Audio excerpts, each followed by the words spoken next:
The MyoSure system enables simple and efficient hysteroscopic removal of tissue.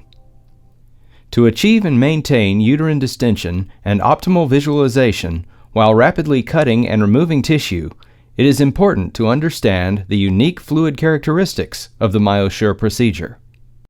Inflow of normal saline is achieved by a fluid pump that provides adjustable fluid pressure.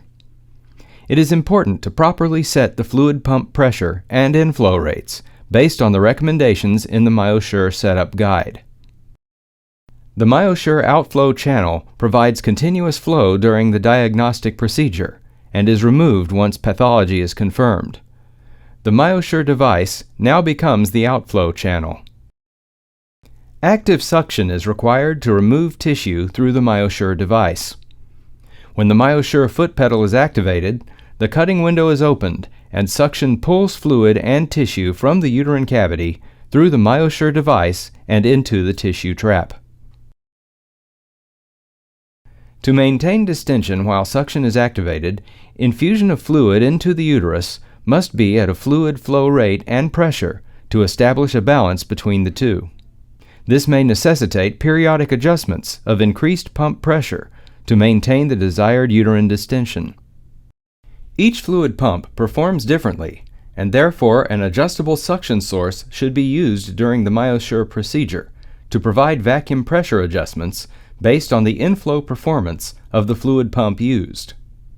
It is important to set the vacuum pressure based on the recommendations in the MyoSure Setup Guide. The vacuum pressure significantly affects uterine distension and cutting efficiency. If the vacuum is set too high, distension will deteriorate quickly when MyoSure is activated.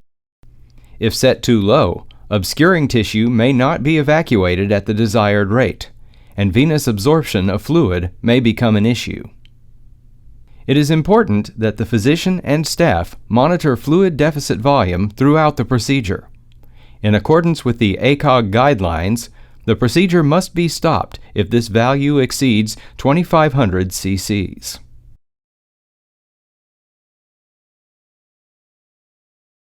Creating a balance of fluid inflow and suction is the most important concept to understand for the MyoSure procedure.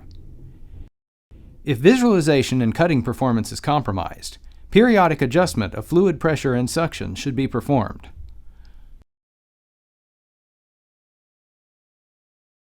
Always orient the MyoSure cutting window against tissue before the foot pedal is activated. This will minimize the evacuation of fluid during cutting activation.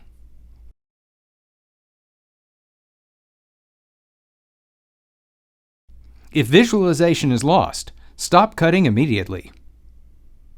There are two techniques that may facilitate clearing the uterine cavity. Extend the MyoSure device past the scope and wait a few seconds for the fluid to circulate through the closed MyoSure window. The closed window still has a small area around the blade for outflow. The second option is to press the aspiration button located on the thumb rest of the device handle. This will momentarily increase suction to facilitate clearing the field of view. At this point, you may want to consider making one of the following adjustments. 1. A tapenade effect may be achieved by increasing the fluid pressure. 2. Reducing suction will lower the rate at which fluid is evacuated, and intrauterine pressure decreases. Always monitor fluid deficit throughout the procedure in accordance to the ACOG guidelines. Thank you for your attention.